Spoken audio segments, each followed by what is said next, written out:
Hello, everybody out there in YouTube land. Oh, let me throw my guests out. Ha! You, go away. This is my time.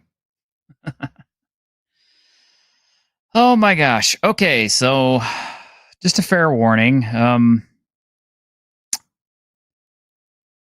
Be careful about how much sodium you ingest.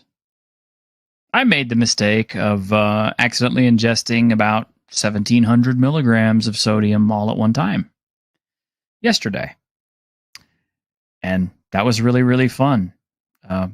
Puking it all up a little bit later after drinking lots and lots of water. You got to read your labels and packaging, and you've got to cook things correctly. That's all I'm going to say, because I didn't do either one, and I paid the price. So today is a low sodium day for me. But anyway, so, I'm a big fan of 7 Days to Die. The current changes in the game notwithstanding, I don't really have a negative opinion of it so far. I just I feel like, okay, it's just another hoop to jump through, and they're always changing the game. They always have been, and I don't always like all the changes. And in fact, I think the biggest mistake they made was using the skill magazines as a way to build up your skill instead of actually practicing the skill to get better at it. But whatever, I still like the game enough to continue to play it. I've got over 1,000 hours on it now, which is pretty significant. But anyway, problem with 7 Days to Die is it can get awfully boring, because you could be sitting there waiting for stuff to craft or waiting for food to cook or whatever, and it's not enough time to actually go out and go, accomplish a mission or something. Or worse, it's at nighttime and you really don't want to go out and do anything, because the zombies get nastier at nighttime. But anyway, so I often find myself kind of bored in between waiting around for things. And then it was just kind of an odd thing. I'm just kind of looking around on YouTube for something to listen to in the background while I do, while I wait. And all of a sudden I get this End Times ambience station, or, channel. And I'm like, what the hell is this? And it turns out that this guy and others apparently have recorded, some kind of like some lo-fi music, like, horror music type stuff. And then they have intercut it with AI voices doing pieces as if they were news announcers or radio announcers or diary journal entries or what have you. And primarily the ones I'm interested in, of course, are zombie apocalypse ones. But they have ones for, like, alien invasions and all kinds of other stuff.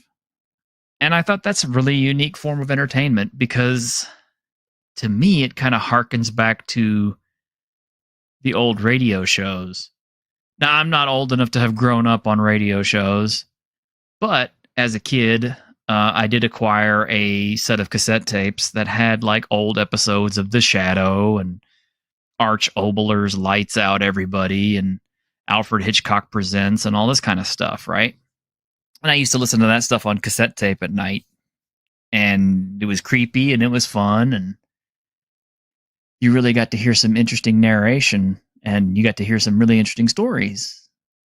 And this ambient, end times apocalyptic stuff reminds me of that very strongly. And in fact, the more I started diving deeper into it, the more I found there were other channels out there that had, entire zombie outbreak stories and stuff like that, completely audio recorded onto their channels. Now, unfortunately, a lot of it is AI generated as far as the voices go. So a lot of times what you get is the AI reading portions of text, and it does it in kind of a stilted and odd pace with unusual inflections in the wrong places. So it definitely you can tell when it's AI.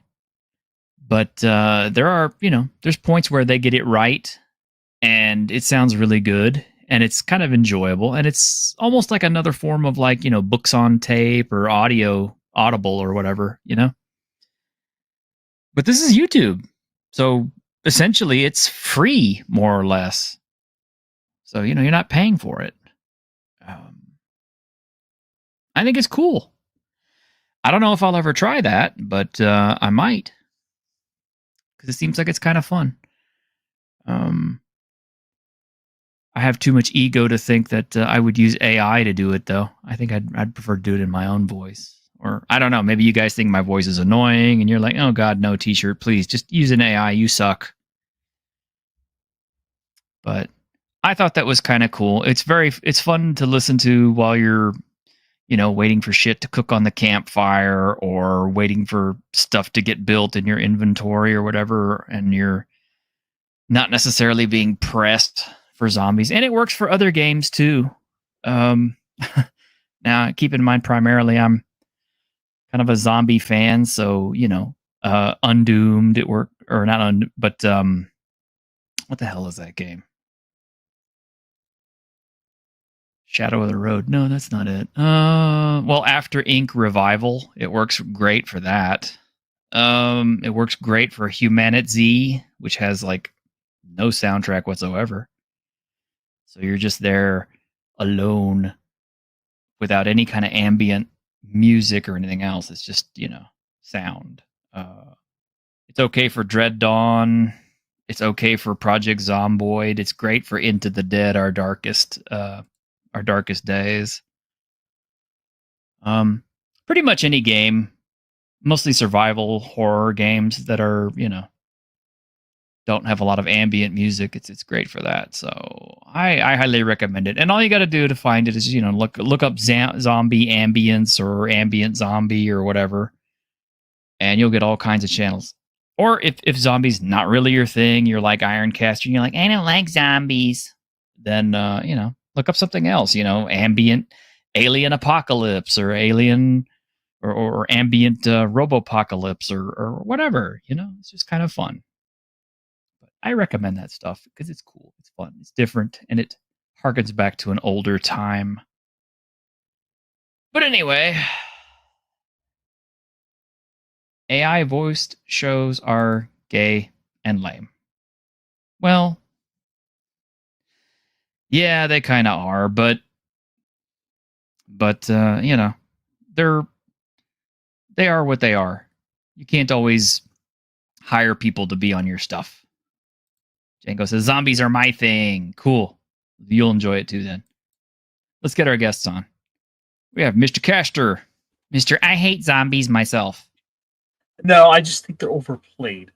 I don't have problems with zombies as a enemy, but I don't want to play I generally don't want to make it an entire zombie whole thing. Like, why? I got sick of zombies. The zombie exploitation of the 2000s wore me out. Now, but that said, we don't tend to do a ton of zombie stuff. You want to do a zombie game? Sure, I'll play. And then we have the opposite side of the fence over here. We have the guy who did an entire zombie game. Yes. Hello. Hello. I like playing with dead things. Yes, you do. You necromantic individual, you. Yes. We have Hunter, who I honestly don't know what his opinion is. Zombies in TTRPGs, perfectly fine. Zombies median, though. Walking Dead killed that hype for me. Did it? See, I admit, not every single season of The Walking Dead was great. Not every episode of The Walking Dead was great. And there were times it felt really contrived and very plot armor heavy. But, well, my you problem also got to realize, like, how much zombie stuff there was, because at the same time Game of Thrones was going on. What were the White Walkers? Zombies. All right, that's fine. Call of Duty was around, and Call of Duty had what was the biggest game mode in Call of Duty? Zombies. Zombies. It was everywhere. Like, you look at all the media. I mean, it got to the point where we got romantic zombies in, what was it, Warm Bodies? Yeah, there was that. There were My all issue kinds isn't that of zombie scenarios, though. my only issue was that no one would shut up for like 2 seconds about The Walking Dead, and that's what really made me not want to watch it, because everyone was talking about like, oh, I just watched the episode of Walking Dead. Oh, I'm looking forward to the next episode of Walking Dead. It's like, shut up. Oh, give me 1 minute. Mercurius for Australian $1 who says nothing. Oh, okay. Thank you, bud. All right. He's been eaten by zombies. Yeah, he's been eaten by zombies already. I don't actually have any zombie stuff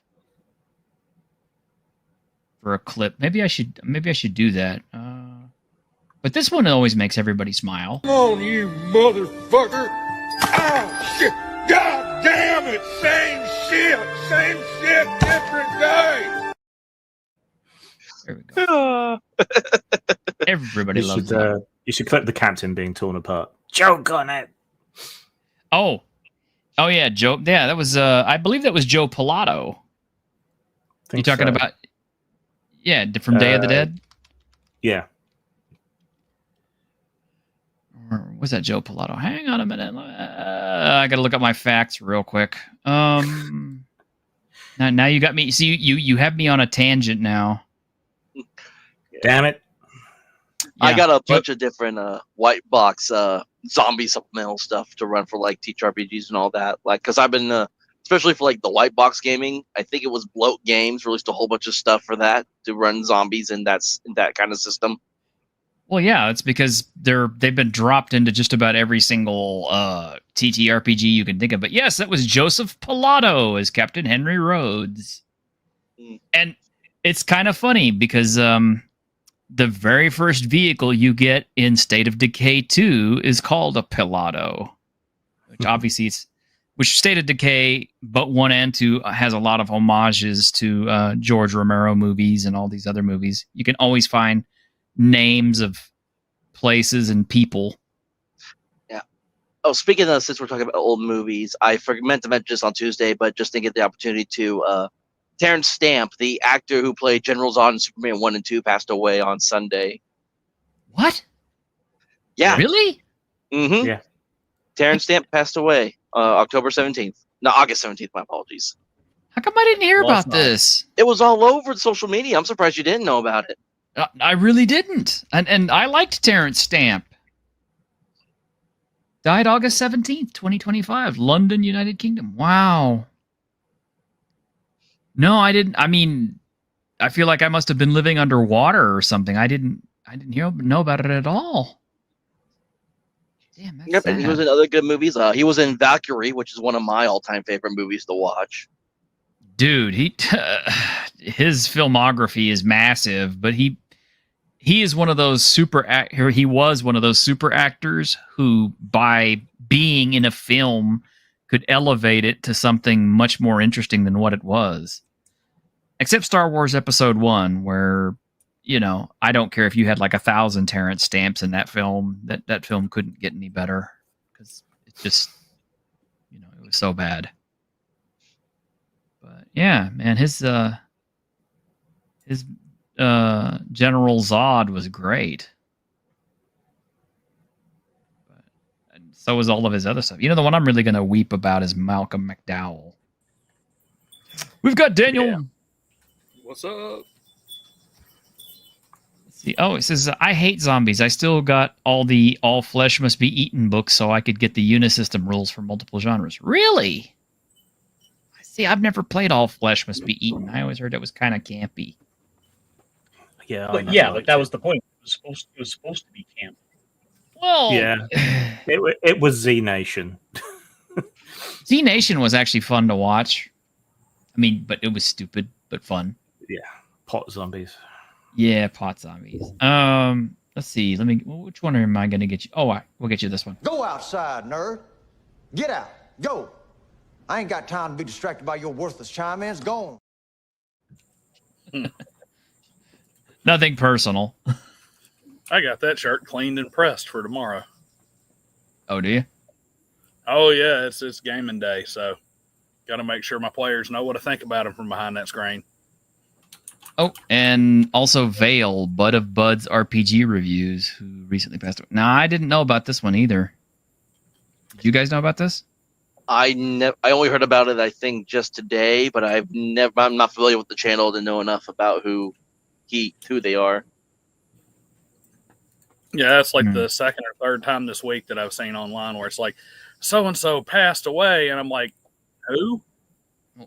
People die in, like little packs. It seems like, like you used to be in 3s, but now all of a sudden it seems to like be escalating to 6s and stuff now. The original guitarist for Mastodon died. I never listened to Mastodon, but I'm sure for people who were fans of it, that's pretty sad. Mastodon was great. And the YouTuber King Cobra JFS died. Yeah, King Cobra JFS died. I heard of him. Who? King Cobra JFS. I can't say I'm familiar. Oh. Bit of a lolcow, unfortunately. Yeah. Is that Timu Condor? Oh Lord. King Cobra would sell wands on Etsy, and he was best known for eating really weird concoctions of food and insisting they all tasted good. One that immediately comes to mind was like 1/2 red wine, 1/2 Monster. We just called it. He was an alcoholic, so. I mean, that's what happens when you drink too much and you try to chug a Monster or something to get a caffeine sugar boost to try and get you through, and it just doesn't work out right. And he died young too. He was only 2 years older than me. Yeah, he was only 34. Well, let's play you a clip here. Go ahead, skin it. Skin that smoke wagon and see what happens. Man, that movie was just unbelievable. That was such a great movie. But Edward, only you think that.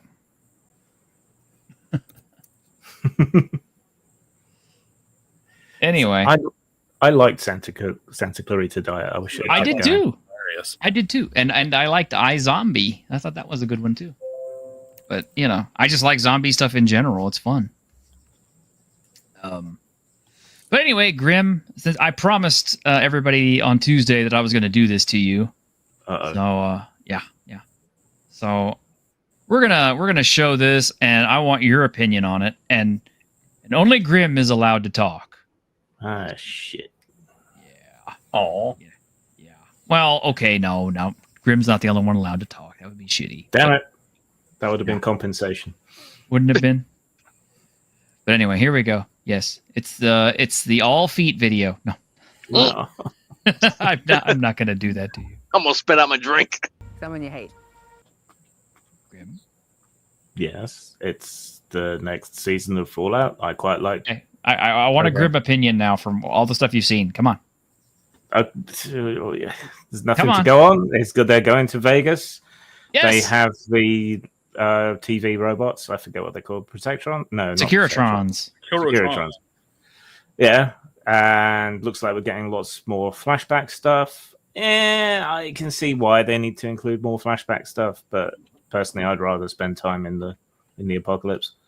Yeah, but this is Mr. House. Yes, and the house always wins, unless it's Millhouse. Yes. No, everything's coming up Millhouse. No feelings on this one way or the other. Do you think the member berries are too low hanging, or?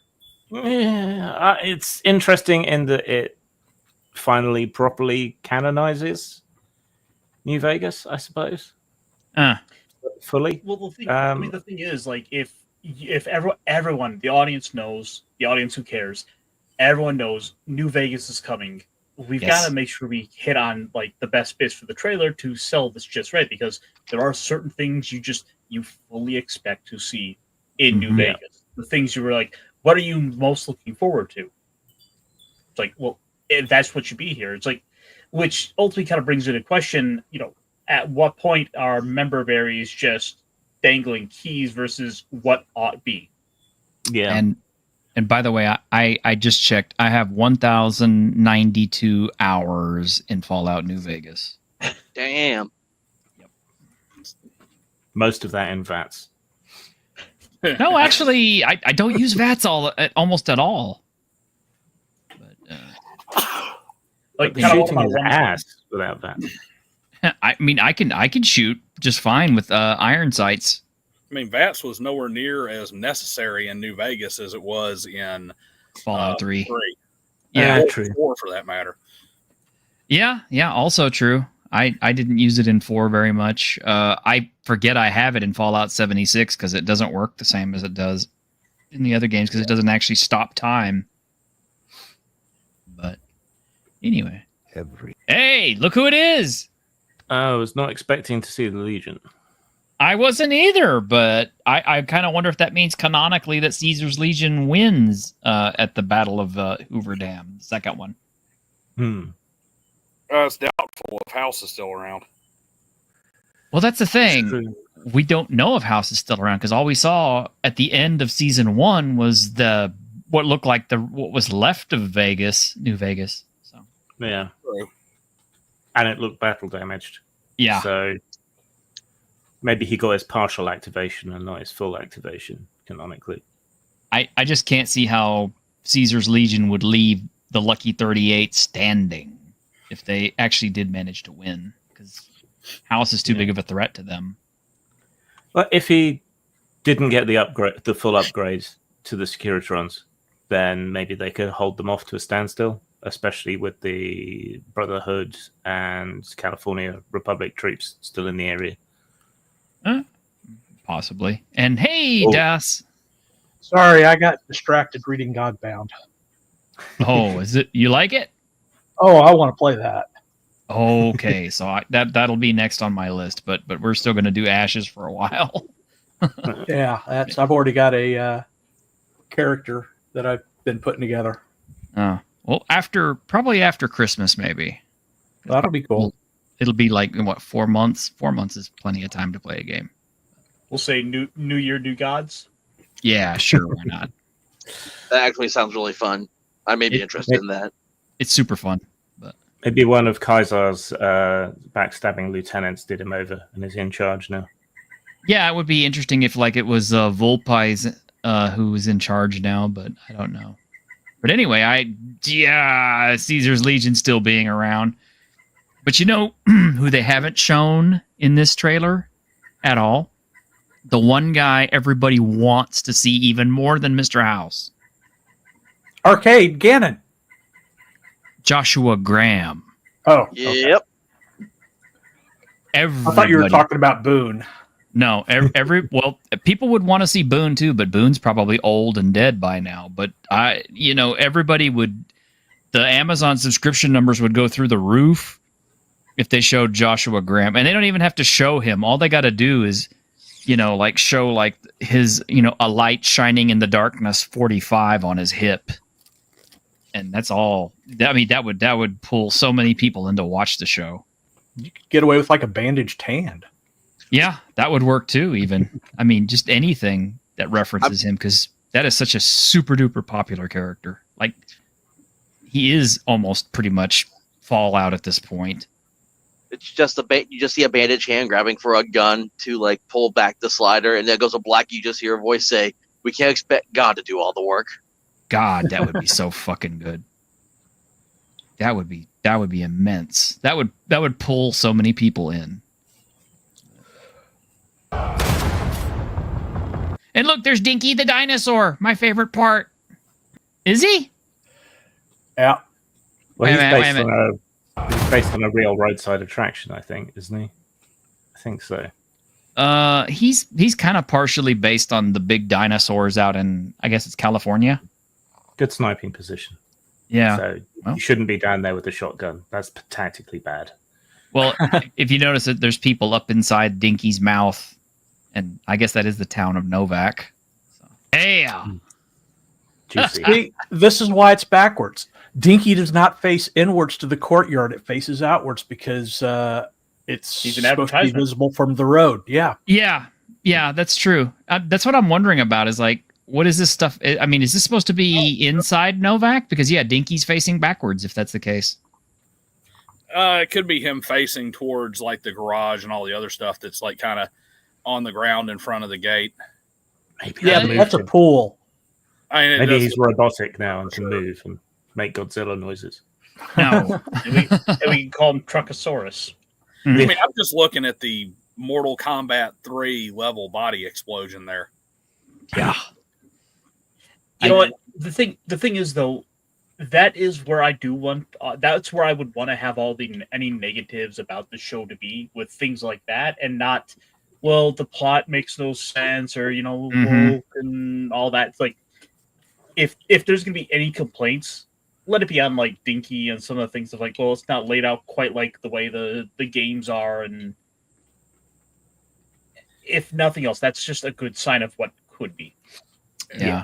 I mean, it's a great sign when the only complaints about things that you put in your video game or comic book or whatever inspired series come from people who have the top of their head balding over their man bun at 27 and speak Mhm. with either a lisp or that kind of uptick at the end of their syllables. If that's the only people griping about stuff in your series, you probably did good. I tell you what, too. Cooper's, cowboy hat and outfit and everything like that are available in Fallout 76. They have been for a while now. They're not specifically tied to him, but my character in Fallout 76 dresses like Cooper too. I haven't quite got the high enough level to do the ghoul expansion yet, but as soon as I do, of course I'm going to play a ghoul. I haven't played Fallout 76 in a while. Maybe I ought to fire it back up. I've got the Discord server, and I'd love to play with folks if folks want to come play with me, because I will play 7 Days to Die, I will play State of Decay 2, I will play Fallout 76, or most of these other massive multiplayer games or whatever, because I want to have fun with my audience out there. So. What? Anyway. By the way, did you notice which casino he was getting thrown out of? Yeah, the Atomic Wrangler. Yeah, it's the Atomic Wrangler. In front And of that right Gamora. there is Gamora. Yep. Yep. And we saw the airship crashing. Uh-huh. Was that tops that they were at, or was that the roulette table that they were using down in Vault? What is it, Vault 22? That's in Vegas. 21. Is it 21? Yeah. You know, the gambling vault. Oh, let's go back and look. So that's a Securitron for That sure. looks like the tops. That looks like the back room at tops where you would have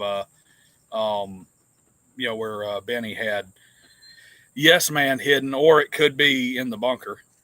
It's a little too narrow for the Tops hallway. Right there? That's a vault for sure. Yeah. Like I said, That's probably Vault 21. It looks like a dance number. It does. I Rad Scorpion. And yeah, see, there's the Tops. And the New Vegas sign. and a hollow. Uh-huh. It looks almost like a flechette round or It something. looked like what it looked like is a rip round, is what it looks like. Mhm. The gimmick hollow point that came out a while back, radically invasive projectile. Yeah, where it splits up. Yep. Death Claw, yeah. Finally get a Death Claw. At least it's not Cazadors.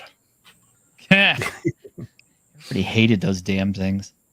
You know, people complained about not having a Death Claw yet in the first one and all that. But I just want to say that a lot of Fallout fans need to make their damn minds up, because I remember all of them raising hell about there being a Death Claw in the very first 5 minutes of Fallout 4. Yeah. Yeah. Everybody was angry about that. They're like, oh, you get power armor and a minigun in the first 5 minutes of Fallout 4 and you get to fight a Death Claw. And I'm just like, this is not something to complain about. This is not a real complaint. That's stupid, too. If anything, it's a strong start, and plus you still have to then maintain supplies. Uh-huh. Yeah, it's Yeah. not like you can I would use like more armor. I would like to point out, if you play that properly, you come out of there with an armor frame and an empty minigun. Yeah, that barely works and no fusion cores. Yeah. Well, or if you're like me, you just kind of avoid Concord for most of the game because you don't want to be told that another settlement needs your help every 5 I'm to minutes. say what you really come out of there with is a completely underutilized and eventually extraordinarily annoying faction. Yeah. Could have been Unless- one of the greatest things ever. Complete missed opportunity. Well, it kind of is, because if you manage to bungle it with the railroad and you bungle it with the Institute, then yeah, they become your de facto guys who will help you win at the end. So They do have artillery though, so yes, they Yeah. do. Oh, that artillery thing was fun. Although, God, that quest was hard. And like First time. everything in Fallout, people make it better with mods. Yes, they do. Somebody's already made a mod for Fallout New Vegas that replaces the appearance of Mr. House with the guy from the trailer. Oh wow. Hmm. That will be interesting. I'm thinking about going ahead and add it to mine before I get to House. They are teasing that Bethesda is going to release Fallout 3 redone edition. Well, no, that's been leaked. Yeah, it's been leaked, is what I've heard, but I don't know when or where. They're also supposedly working on Fallout 2 and the Fallout 4 engine. Let me see. I could probably go look up the Xbox leaks and give you a rough time frame. Okay, and Fallout 2 and the Fallout 4 engine? Yeah. Damn, that would be really good. Because that was pretty Fallout 2 had some of Black Isle Publishing's best writing. Yeah, but unfortunately, if you use the Fallout 4 engine, are they going to replace the absolutely idiotic conversation wheel nonsense and go back to giving us like 15 things to say? That would be Probably not. one. Probably not. It's going to be like the Oblivion remake.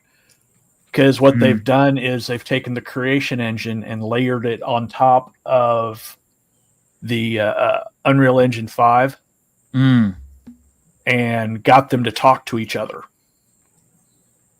And so they can turn around and they can take, they can make new models and stuff, but they can take all the scripting and stuff and just put it back in. There was a guy who built a mod for Point Lookout that you could play in Fallout 4. Yeah. It was perfect. So pulling up those old leaks. This is all out of date, but the original plan. This is going back. This is these were some documents that were from 2019. But the original plans were that the Indiana Jones game was supposed to come out fiscal year 2022. Elder Scrolls would have some expansions about every year. Fallout 76 would have been 2021. And the original plan from these leaks was in 2024, we were supposed to get the Fallout 3 remaster as well as the Elder Scrolls 6. Obviously, that didn't happen. So, at this point, I would assume they're in the works. We'll probably see it 26 or 27. And then we got the Oblivion remake completely out of nowhere. Yeah. Well, that was listed. Was it? Okay. Yes. Here. Let me. I must have missed it. But I do know that I have heard that they're supposed to release the Fallout 3 remake in December to coincide with the show. Don't know how accurate that is, but that would be awesome, though. I mean, I'd play it. And no, Grim, I've never heard of Exodus universe, but I'm kind of curious, but I'll have to research into it. Well, it's Wizards who are publishing it. It's on the front of Wizards.com as well. And yet I've heard absolutely nothing about it. I've seen no marketing about it. Today was the first time I ever heard of it. And it seems weird that none of us have heard about it.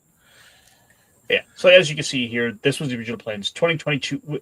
A lot of the games that we've gotten like this year, in the last year, were stuff that was supposed to have come out for 2022. A lot of things got pushed back in part thanks to COVID and everything. So you get to see, roughly speaking, what the original plans were. And we know kind of what to expect going forward from Bethesda. Or I guess in this case, ZeniMax. Yeah. Well, I hope they gave them the time they needed to do that properly, because Fallout 3 is my favorite Fallout, and if they mess that up in any way, I'm gonna be all over the damn channel and X and everything else screaming about it. And I'm sure I won't be alone. But yeah. Oh, yeah. I mean, I loved Fallout 1 and 2, except that let's be serious. I mean, okay, they're archaic. They're compared to modern Fallouts. Fallout 3 going with, the first-person perspective, third-person perspective, walk around and talk around, stuff like that. The way they did it is absolutely a huge upgrade on Fallout 1 and 2. But I would definitely say that Fallout 1 and 2 have wonderfully good stories that should be adapted to, the engine that they have been using forever at Bethesda. Well, it's kind of typical. And about 4 billion Easter eggs. Here's the thing. It's kind of typical for most video game franchises and stuff out there. I mean, I've said this a lot about like Final Fantasy in particular, but old JRPGs and stuff like that.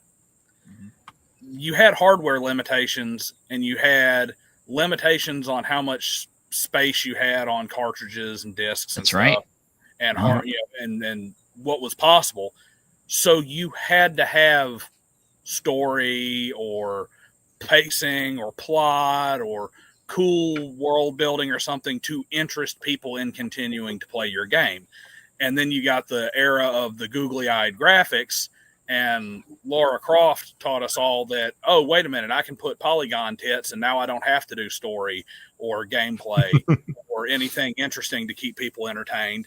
And we're coming back full round where it's like, quit ruining our old series, because now you can be lazy.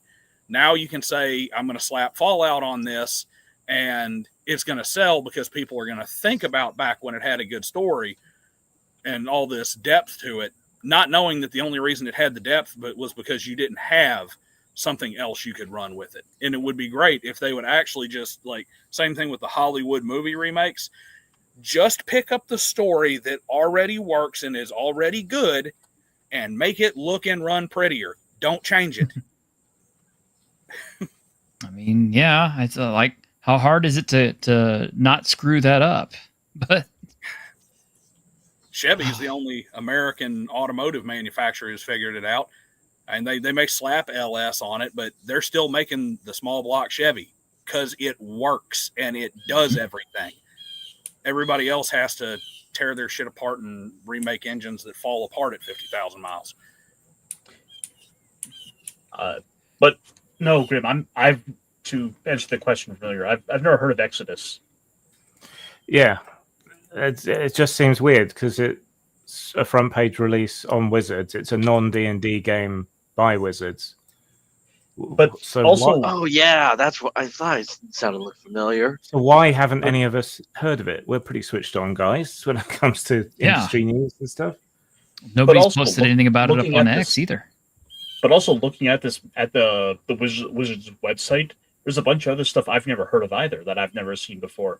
This Archetype Entertainment, Invoke, Skeleton Key, Atomic Arcade. Yeah, they're definitely pushing things towards the digital era. But before we run out of time, I want to assault Grim with something else. Must you? I must because I have already been assaulted by it, and I have already paid the price for it. So now it's your turn. Are you ready?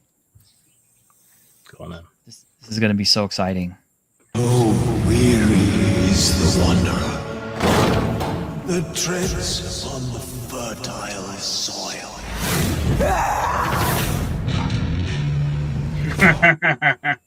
Yep. Yeah. So okay, we're already starting to get first play footage of this from gamers and stuff who have some kind of early access keys and all this kind of stuff. In fact, I think some guy actually has like the whole walkthrough of the entire first half of the game or something already posted up on his YouTube channel. And this game ain't even dropping until October. And already the one thing everybody is saying is it's not really a role-playing game. It is an on-rails action game. Yeah. With prominent clans being locked behind DLC. That was the other thing I was going to say, but thanks for stealing my thunder, Ironcaster. But yes, the actual game itself is going to have paywalled clans, but we'll show you that here in a second. Get on with the rest of this travesty. Your reputation is legend. The city flowered in fire. Now, see, everybody says that the action sequences are really good, and your character feels really, really powerful because he or she is supposed to be an ancient. Honestly, I can't really tell the difference between the two characters when you look at them. But isn't that about par for the course for basically everything in that World of Darkness universe post the first drop of Vampire the Masquerade? It's essentially the story's on rails, and you're just supposed to make actions inside of it. Like, isn't that literally the way a lot of the newer Vampire and World of Darkness role-playing games have been basically designed since the first one? You'd have to ask Grim. Not really. It's a post-Gehenna world or a during Gehenna world. So actually, I'd say it's a bit more open, but I haven't kept up with it. I've lost patience with meta plots and so on. I've got all the material I need if I want to play it. So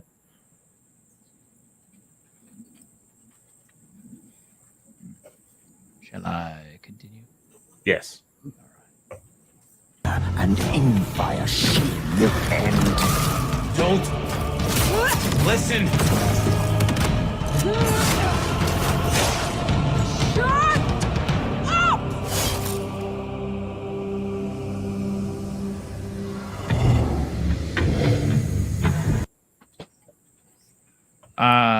Okay, so there's a whole Fabian trailer that opens up, and the guy sounds like as entertaining as a glass of water. The good voice actors behind the paywall. Yeah, I guess so. And I'm guessing that, and since fire appears on all the artwork, and matter of fact, if you haven't seen the cover, it's the most original, awesome cover ever. But we'll get to that. Now, this is something. Fire, can you... Oh, guess I found my body. Detective, is there something you need? How's the case? Hot leads, cold bodies, reheated plots.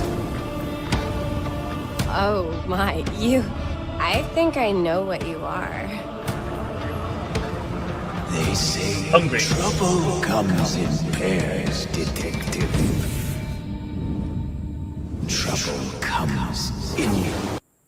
And just as a quick note, would anybody really be that upset if Seattle burned? I mean, it's a bit wet for that, isn't it? It is, but I mean, as far as Seattle importance. smolders slightly and gives off lots of white smoke. Yeah, I don't think I would care very much if Seattle disappeared from the map. I don't.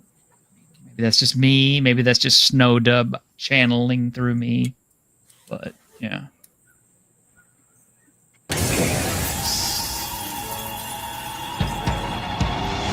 You are not the only one who has had strange dreams.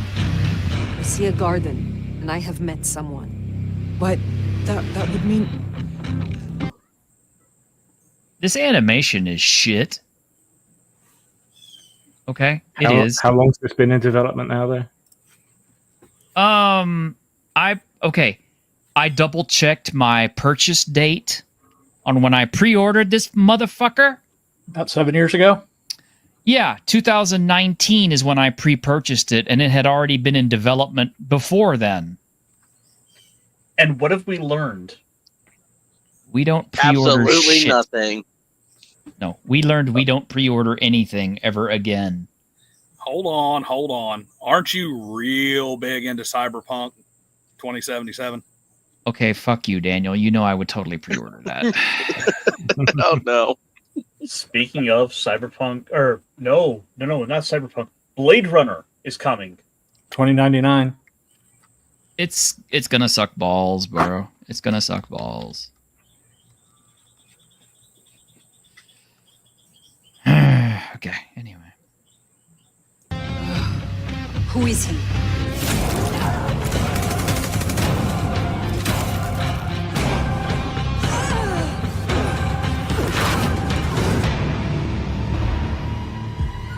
It brought you here, my fire. My fire.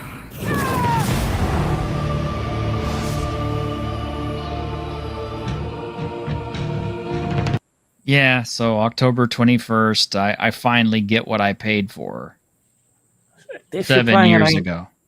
If you're playing an ancient, though, all the ancients are supposed to be being summoned to the Middle East to be eaten. So that doesn't work. Unless that's what all the dreams is about. That's the calling reaching out to you. Look at the bright side. You pre-ordered it before massive inflation hit. Aha!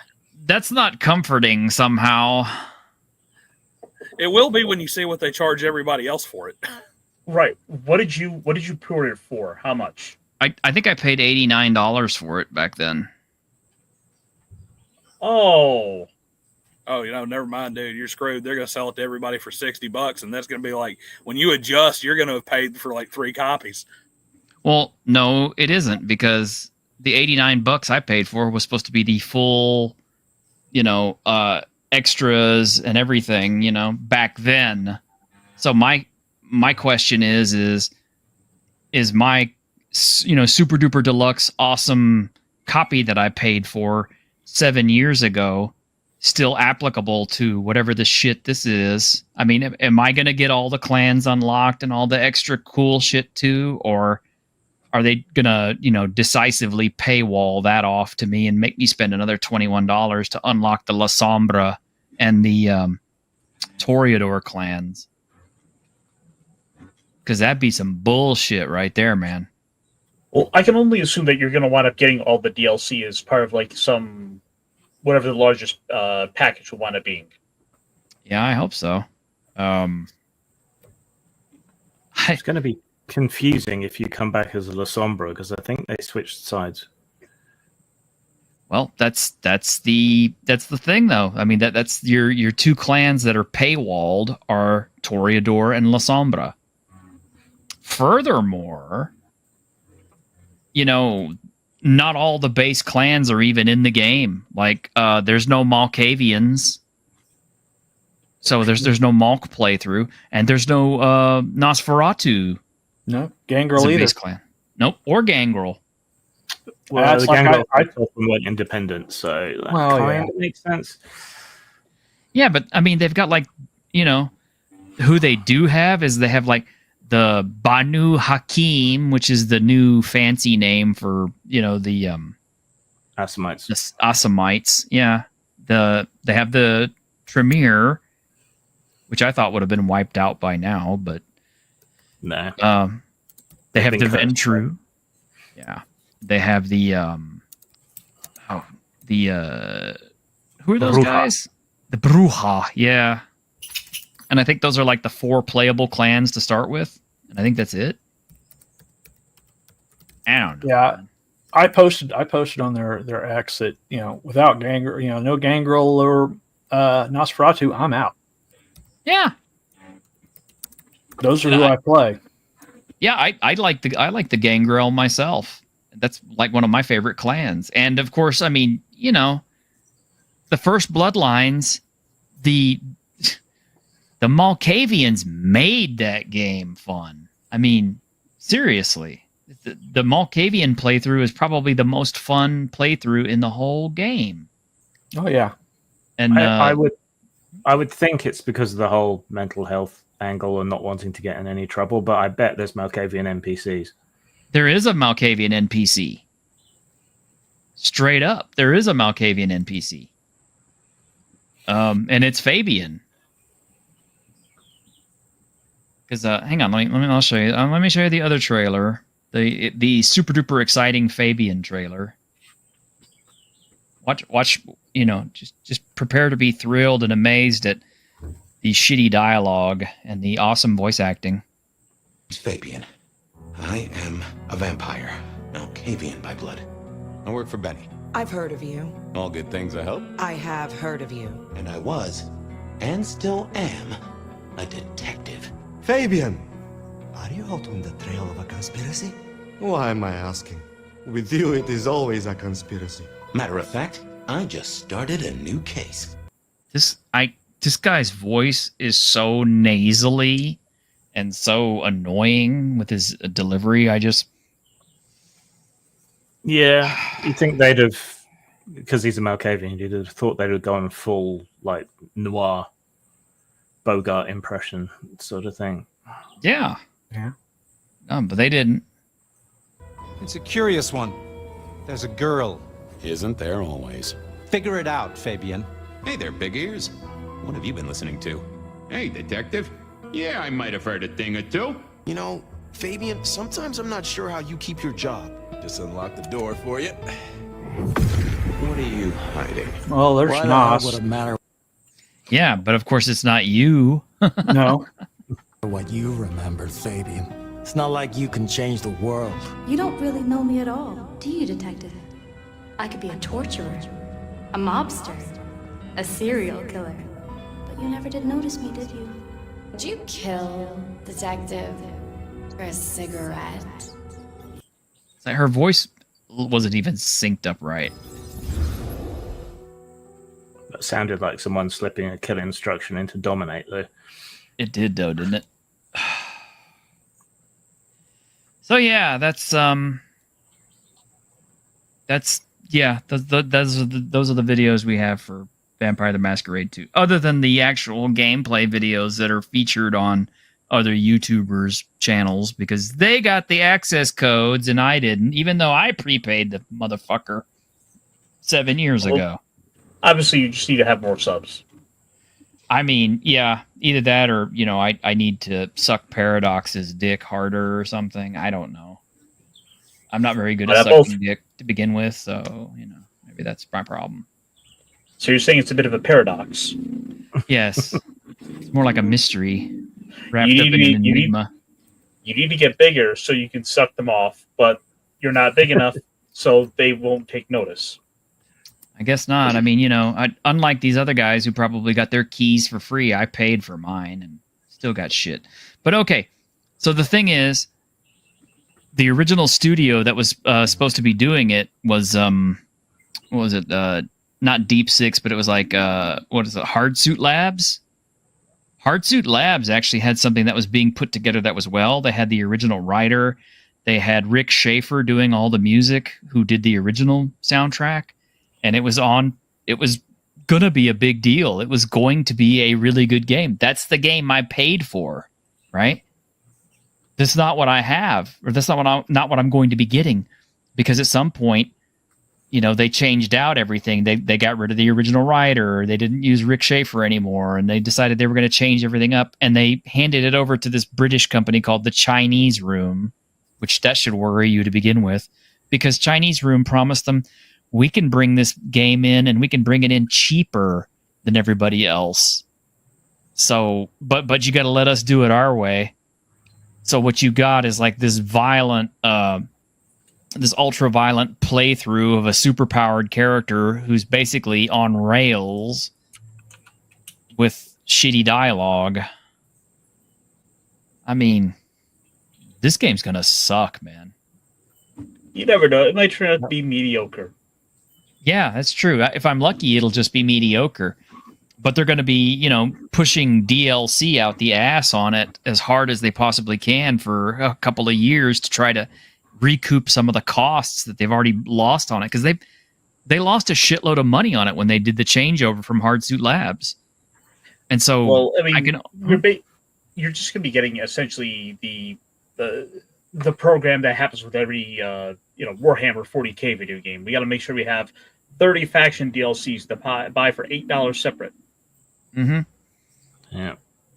You know what they should have done instead is, since Paradox has all the rights, they should have taken the very first Bloodlines, and instead of releasing Bloodlines 2 in the current condition it's in, they should have remastered in HD Bloodlines 1 with better updated graphics and everything else, and left the story and the voices and everything else intact, and use that as a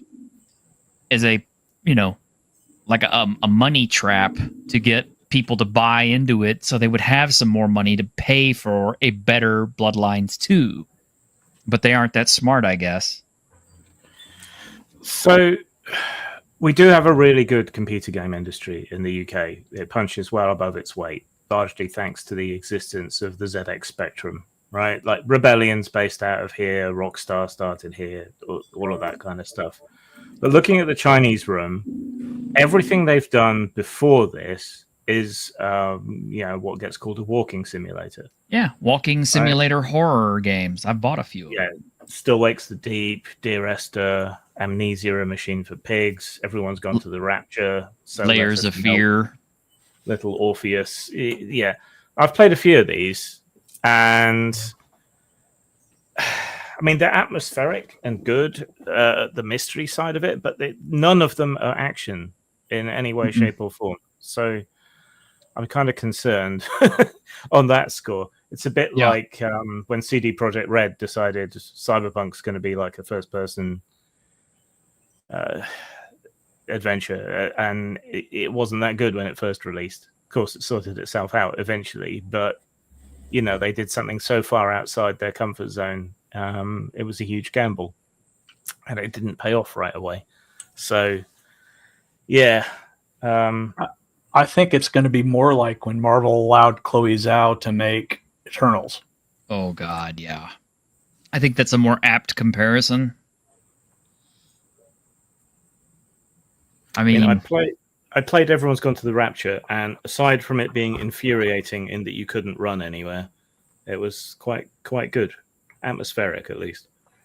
Yeah. Well, it looks atmospheric. It looks okay. It really, looks wise, it looks fine. And that's the problem, is it's wearing a really nice skin suit of Vampire the Masquerade. But I think when you get down to the bones of it, you're going to see it for the crap that it is. That's what bothers me. And the fact that I prepaid for it, I think, has made me extra salty. Even more so than the 1,700 milligrams of sodium I accidentally ingested yesterday that made me sick. I mean, could anyone have made you happy with the sequel? Absolutely. I think that Hardsuit Labs should have been allowed to continue, and they should have kept on the original writer. They should have had Rick Schaefer back. I mean, how are you going to do a proper Bloodlines sequel when you don't have anybody from the original on it? Well, if you're going to turn over to somebody, they should have turned over to somebody like Quantic Dreams. Yeah. Okay. I mean, because Detroit Become Human was, it was pretty much a visual novel, but still, Jesus, it was a good game. But it's role playing. Yeah, it is. And it had so many freaking endings, it was ridiculous. True. And you could go back and replay certain scenes in order to get certain branching narratives to play out. That would have been amazing. Yep.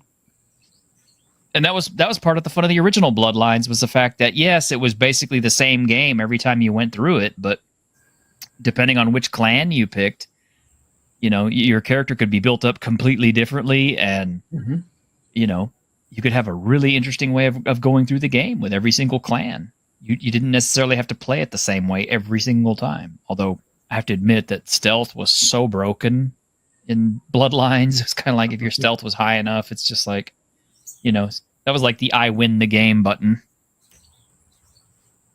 Skyrim Stealth Archer. Yeah, basically. And hey, Polly, it's good to see you, man. Been a while.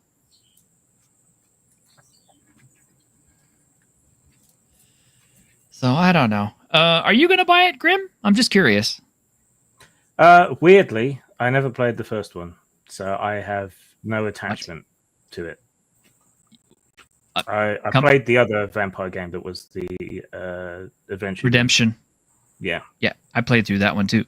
You've never played Bloodlines? No. Never tickled my pickle, so I'm not attached. If it pops up for free on something like PSN or whatever, I might give it a go. Excuse me, I'm going to have to pick my jaw up off the floor. I think I actually bought a copy of it for Ironcaster, and I don't think he's ever touched it. I don't think I had a computer that could run it at the time. I didn't either. I had to wait until I actually had a computer that was capable of running it, but... yeah. When did it come out? 2004. Right. So also that was when I was leaving the LARP Society in 2004, 2005. And not necessarily on the greatest of terms with a lot of people, so I was kind of vampired out, I think. Huh. I mean, I guess that's fair. Just out of curiosity, it's like if you could play it again, would you? What, the computer game? Yeah. Nah, I don't think I'm as in love with the setting as I was anymore. So. Are you sure? Yeah, got ruined for me. So. Got ruined for you. Oh, well, that's unfortunate. Yeah. So other than small tabletop games, I think I'm done with White Wolf stuff. To be honest. Oh, well, that's a shame. You should check your email. Okay. Damn it, Beavis. Oh yeah, you're gonna play that first one. Fine, I'll play your primitive 20-year-old game. That's right. You're gonna play it. You're gonna understand why it is a flawed masterpiece, why it is the best vampire game ever made, and why thus far it hasn't been defeated after all this time. The damn game is 21 years old, and it is still good after all this time. Now, you will have to patch it with the unofficial patch in order to make it work, but other than that, I'm serious. It's awesome. I mean, who else on this panel has played it? Yeah, Doss, you tell him. Yeah, it's extremely deep, especially for something that came out then. Because you got to remember, 2004 is when World of Warcraft got started. Yeah, and that was the start of let's not write story, let's just make quests and grindy stuff. So there you go. And now look, I've given you something to put on your channel. You can do Grim Plays Vampire the Masquerade Bloodlines. And complains loudly. And there you go. There you go. You can do that if you wish. But I think you will be surprised. I'm betting on it. I just bet $20 that you will be. Literally. But anyway, all right, guys. Maybe the real secret is just wait till games are about a year old and save yourself like 50-60% of the price. I mean, these days that's not bad advice. Well, especially because like you get them cheaper. They might have some DLC out. Plus, if you like mods, you get a lot of mods and stuff that's patched out, so you're getting a better experience. That's true. You will get a patched experience. They might have actually fixed the game by then. So I mean, it's true. I've never bought a broken game because I've never bought it on launch day. I bought Resident Evil Revelations, the complete thing with all the DLC for like like $30, which, you know, was 5 years after it and all of its DLC released, which was like, I don't know, close to 90 or $100 at the time if you'd have bought it when it was new. And I got a great experience all the way through it. And I got to play all the extra modes and with all the extra characters, and you know, I had a great time with it. So maybe that's not a bad idea. I waited until Witcher 3 had the full series before I came out. Before I bought it, I waited for I forgot what they call their full set, but you know, I always like to get like the gold edition or, you know, whatever game of the year version. True. And it seems like no matter how many times you play Skyrim, you can still go back and play it again on a different edition. New mods, not new mods, new editions, new everything. Yeah. So anyway, all right, guys, we're gonna go ahead and close up for the day. Grim, are you running tomorrow, or is it me? I mean, I'm okay with running. If you're not ready, that's fine. I'm running, but we're just going to do character creation. Okay. So we are going to do Motsp. Yes, Motsp. Oh, Motsp. Okay, that's Machinations of the Space Princess. I finally got Grim to run his own damn game. So I'll actually get to play it for once. Yep. Well, until then, though, guys, y'all take care out there in YouTube land. We will see you on Tuesday, and y'all take care of yourself. And remember, don't ingest too much sodium. Good night, everybody. Later.